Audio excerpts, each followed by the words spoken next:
माता पार्वती जी ने भगवान भोलेनाथ को पाने के लिए कठिन तपस्या की और जब माँ की तपस्या पूर्ण हुई और भोलेनाथ प्रसन्न हुए तभी से ये हरतालिका तीज मनाई जाती है। माँ की तपस्या के कारण इसे हरतालिका तीज भी कहते हैं।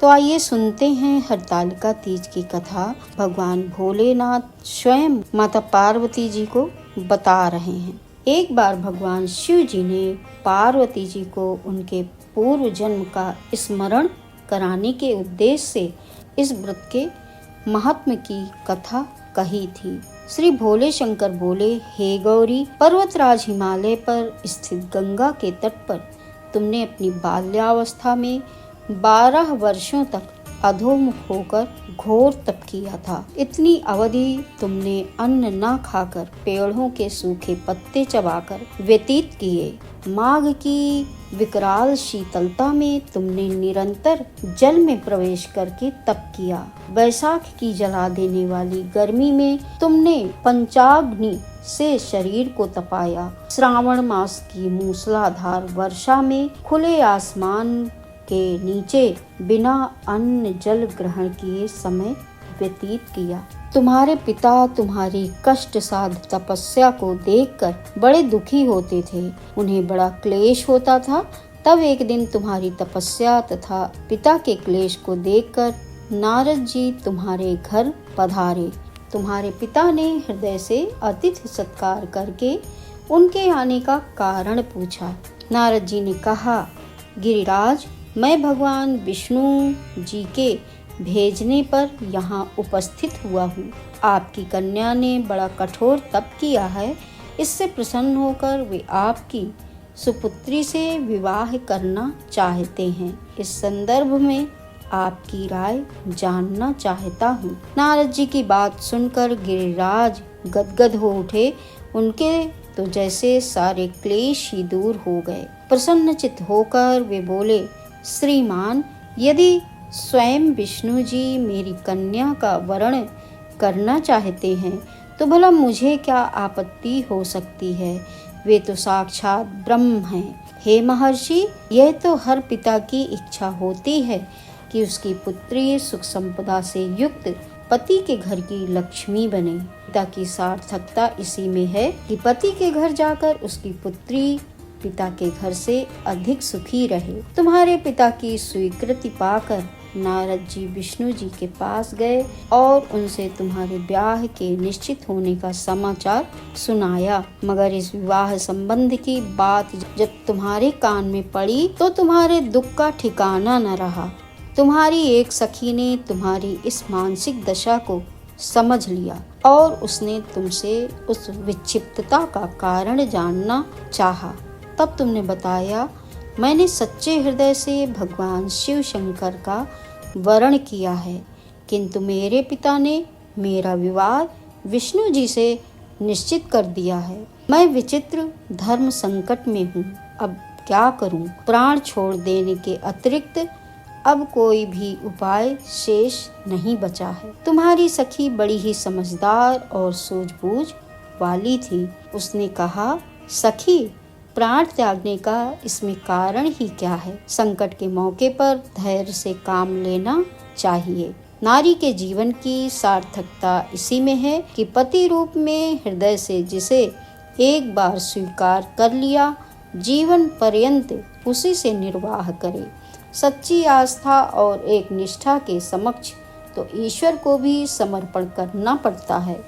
मैं तुम्हें घनघोर जंगल में ले चलती हूँ, जो साधना स्थली भी हो और जहाँ तुम्हारे पिता तुम्हें खोज भी न पाए, वहाँ तुम साधना में लीन हो जाना।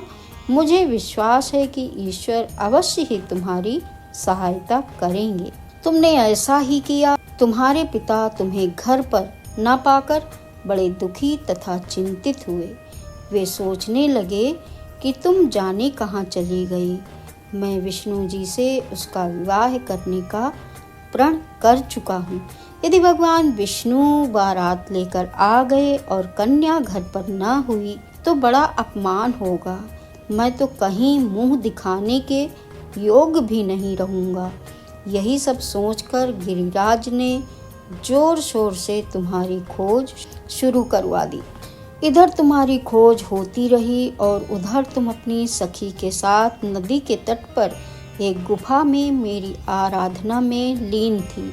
भाद्रपद शुक्ल तृतीया को हस्त नक्षत्र था। उस दिन तुमने रेत के शिवलिंग का निर्माण करके व्रत किया। रात भर मेरी स्तुति के गीत गाकर जागी। तुम्हारी इस कष्ट साध तपस्या के प्रभाव से मेरा आसन डोलने लगा, मेरी समाधि टूट गई। मैं तुरंत तुम्हारे समक्ष जा पहुंचा और तुम्हारी तपस्या से प्रसन्न होकर तुमसे वर मांगने के लिए कहा। तब अपनी तपस्या के फलस्वरूप मुझे अपने समक्ष पाकर तुमने कहा, मैं हृदय से आपको पति के रूप में वरण कर चुकी हूँ। यदि आप सचमुच मेरी तपस्या से प्रसन्न होकर आप यहाँ पधारे हैं तो मुझे अपनी अर्धांगिनी के रूप में स्वीकार कर लीजिए। तब मैं तथास्तु कहकर कैलाश पर्वत पर लौट आया। प्रातः होते ही तुमने पूजा की समस्त सामग्री को नदी में प्रवाहित करके अपनी सहेली सहित व्रत का पारण किया। उसी समय अपने मित्र बंधु व दरबारियों सहित गिरिराज हिमालय तुम्हें खोजते खोजते वहां आ पहुँचे। तुम्हारी इस कष्ट साध्य तपस्या का कारण तथा उद्देश्य पूछा। उस समय तुम्हारी दशा को देखकर गिरिराज अत्यधिक दुखी हुए और पीड़ा के कारण उनकी आंखों में आंसू उमड़ पड़े। तुमने उनके आंसू पोंछते हुए विनम्र स्वर में कहा, मैंने अपने जीवन का अधिकांश समय कठोर तपस्या में बिताया है। मेरी इस तपस्या का उद्देश्य केवल यही था कि मैं महादेव को पति रूप में पाना चाहती थी। आज मैं अपनी तपस्या की कसौटी पर खरी उतर चुकी हूँ। आप क्योंकि विष्णु जी से मेरा विवाह करने का निर्णय ले चुके थे, इसलिए मैं अपने आराध्य की खोज में घर छोड़कर चली आई। अब मैं आपके साथ इसी शर्त पर घर जाऊंगी कि आप मेरा विवाह विष्णु जी से न करके महादेव जी से करेंगे। गिरिराज मान गए और तुम्हें घर ले गए। हम दोनों को विवाह सूत्र में बांध दिया। हे पार्वती, भाद्रपद की शुक्ल तृतीया को तुमने मेरी आराधना करके जो व्रत किया था उसी के फलस्वरूप मेरा तुमसे विवाह हो सका। इसका महत्व यह है कि मैं इस व्रत को करने वाली कुंवारियों को मनोवांछित फल देता हूँ। इसलिए सौभाग्य की इच्छा करने वाली प्रत्येक युवती को यह व्रत पूरी एक निष्ठा तथा आस्था से करना चाहिए। माता के कठिन तप से भोलेनाथ प्रसन्न हुए और माता पार्वती और महादेव का विवाह संपन्न हुआ। इस व्रत को करने से कुंवारी कन्याओं को मनोवांछित वर की प्राप्ति होती है।